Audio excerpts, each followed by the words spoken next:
بسم اللہ الرحمن الرحیم۔ نیا دروازہ، اگر آپ ایسے کیک بنا دیا کریں تو میں ان کو بیچ سکتا ہوں، ہو سکتا ہے ہمارے مسائل اس سے حل ہو جائیں۔ کورونا کی وبا پھیلی تھی تو علی کا گھرانہ بھی اس سے متاثر ہوا۔ والد صاحب پہلے ہی دنیا سے گزر گئے تھے، گھر کا خرچ والدہ چلاتی تھیں۔ وہ ایک اسکول میں چھوٹی سی کنٹین چلاتی تھیں اور گھر سے چیزیں بنا کر لے جاتی تھیں۔ ان کے ہاتھ میں بہت ذائقہ تھا، بچے ان کے چکن پراٹھا، رول اور چنے بہت پسند کرتے تھے۔ دیگر چیزوں سے بھی تھوڑی بہت بچت ہو جاتی تھی، مگر جب سے اسکول بند ہوئے تھے تو ان کے گھر میں خاصی تنگی ہو گئی تھی۔ کیا ہمارے لیے کوئی نیا راستہ کھلے گا؟ علی نے خود سے سوال کیا۔ علی اس ادھیڑ بن میں باورچی خانے میں آیا تو دیکھا کہ اس کی امی اوون میں کیک بنا رہی تھیں۔ امی کیک؟ وہ حیرت سے بولا۔ امی نے مسکرا کر اس کی طرف دیکھا اور بولی، گھر میں ایک سادہ سے کیک کی ساری اشیاء موجود تھیں تو سوچا کہ کیک بنا کر کھاتے ہیں اور اللہ کا شکر ادا کرتے ہیں۔ علی بھی مسکرانے لگا، اور جب امی نے گرما گرم کیک اس کے آگے رکھا تو اچانک ایک خیال بجلی کی طرح اس کے ذہن میں آیا۔ اس نے کیک کھاتے ہوئے امی سے پوچھا، امی اگر آپ ایسے کیک بنا دیا کریں تو میں ان کو بیچ سکتا ہوں، ہو سکتا ہے ہمارے مسائل اس سے حل ہو جائیں۔ امی نے چند لمحے سوچا اور بولی، کیک تو میں تیار کر لوں گی، مگر ان کی فروخت ایک مسئلہ ہے۔ کیوں نہ ہم گھروں میں اس کو بیچیں؟ خود ہماری بلڈنگ میں 50 سے زیادہ گھر ہیں، یہاں چاروں طرف فلیٹ ہی فلیٹ ہیں۔ ہم کیک تیار کر کے گھروں تک پہنچائیں گے۔ علی نے جوش بھرے لہجے میں کہا، مگر لوگوں کو کیسے پتہ چلے گا کہ ہم کیک بنا کر فروخت کرتے ہیں؟ امی نے پوچھا۔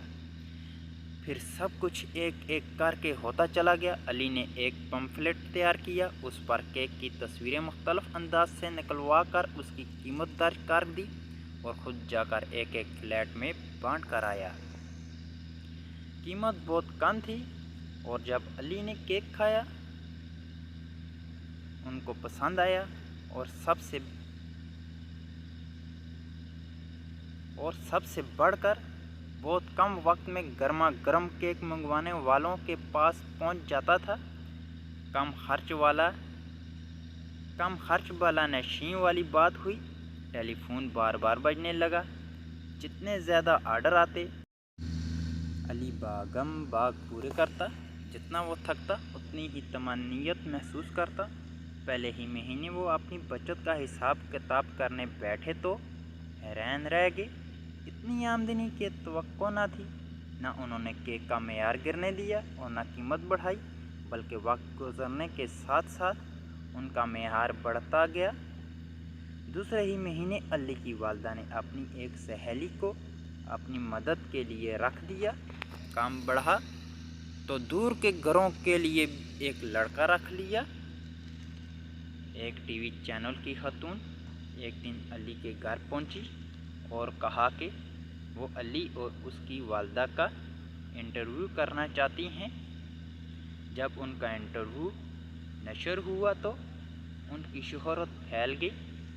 تب ایک سماجی خاتون ان کے گھر آئی اور ان کو پیشکش کی کہ وہ ان کے ادارے میں ضرورت مند اور خواہش رکھنے والی خواتین کو کیک بنانا سکھائیں تو وہ ان کو معقول ماہانہ معاوضہ دیں گی۔